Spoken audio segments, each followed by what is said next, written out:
China has identified the cause of the mysterious pneumonia outbreak in Wuhan city. Now to growing concerns about the deadly coronavirus. How serious is this? What's keeping you up at night? We started to see the pandemic having an effect on the auto industry in December or January. You know, a lot of our supply lines go into China, and China was gripped with this novel coronavirus. And we were seeing, especially the Canadian companies who have plants in China, reporting back to us saying they've had rotating shutdowns and or they were dealing with public health shutdowns. When we first got that notification, I was in Ottawa, when they announced that schools would be closing. And I think that's when we really started to think, okay, the pandemic has hit, it's coming, the auto sector will have to start to get ready. And so it was really that mid-March timeframe that we started to hear a lot of outreach from APMA members about what would those next steps look like. When we saw the movement coming and the disruption that was going to be a part of this COVID pandemic, to be honest, it was Flavio's call, literally, I think it was around the 13th or the 15th of March, to say we should look at asking the membership to retool to try and see what we can do. Because in all intents and purposes, we could have been in a similar situation to the way North Italy, had fallen. On the weekend, maybe of the 14th and 15th of March, made some phone calls to both the provincial and federal government. Said, if your source is foreign and there's no capacity in Canada, I think maybe we can solve this problem for you if you tell me what you need, what the procurement agencies need and in what volume, and if you can help us get specs from the companies that make them. We'll make the calls and we'll see what happens. We were looking at export controls being announced in the weekend, maybe of the 13th or 14th of March, and I thought, you know what, we don't make any of these medical devices, especially the complicated ones like ventilators, in any volume that we require here in Canada. I've also heard from the Automotive Part Manufacturing Association. They've offered their support. Ontario factories have offered to alter their production. They have the tools to make important health equipment, and they're ready to help.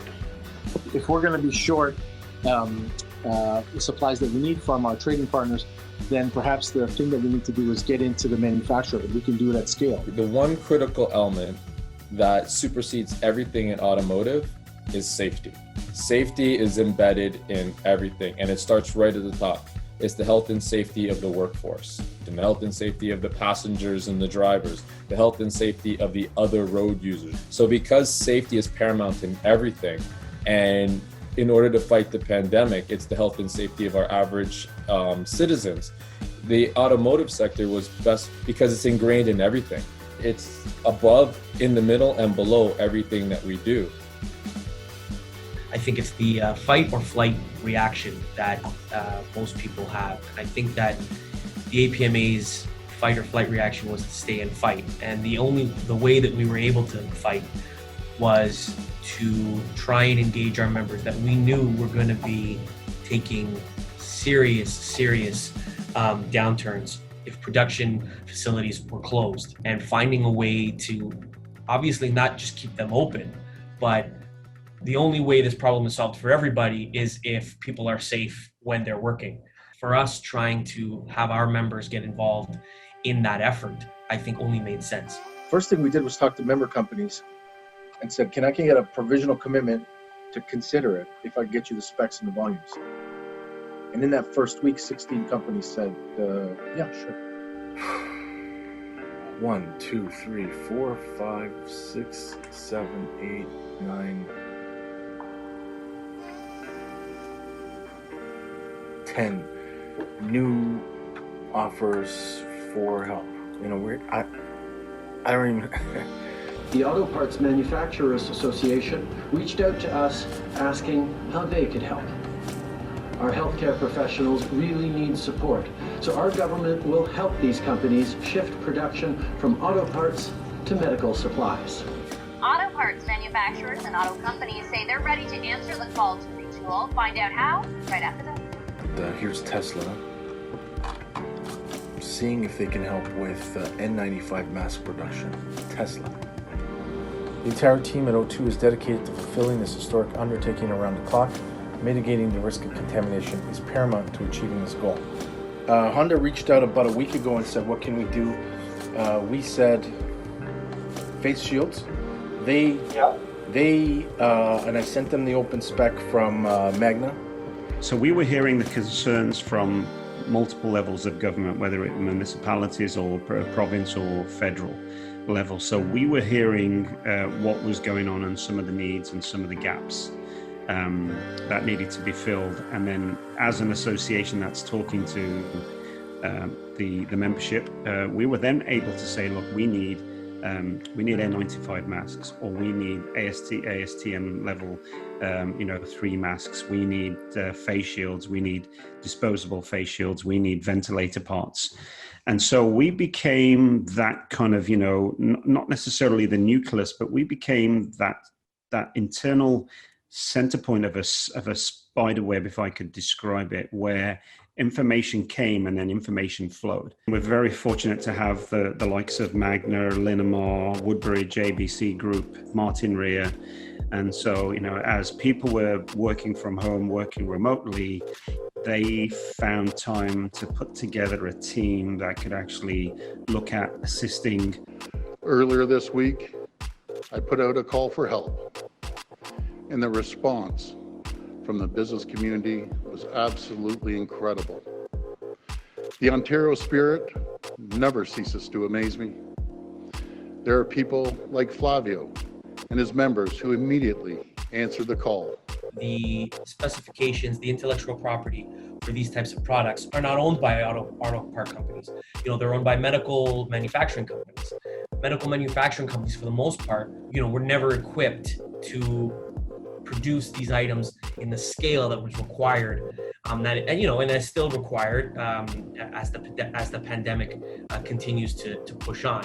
The key obstacle when we first started into the COVID battle was just the IP. Our members didn't make any of these things. So we had to form partnerships with the companies that had the IP, with the companies that actually had the product specs and schematics. We had gone abroad to some of the larger medtech companies, global. That, understandably took some time because they're doing their own economic risk assessment, like, are we opening ourselves up to new competition, blah, blah, blah. So then we got closer at hand to some more boutique level or lower volume and more market specific companies like O2 and others here on the ventilator side. Yesterday we did an announcement where 4 of the 5 biggest auto suppliers in Canada, Linamar, Magna, Martin Rea, and ABC, are helping this great company that we found that makes ventilators in Canada, here in Brampton, called O2 Medical. They're going to make 10,000 ventilators.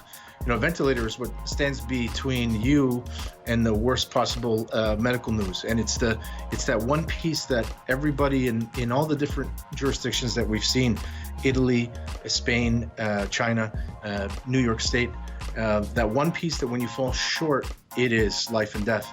The second obstacle when it came to PPE was just the material itself. So the manufacturing process is complex, but it's not rocket science comparatively to what we all already do.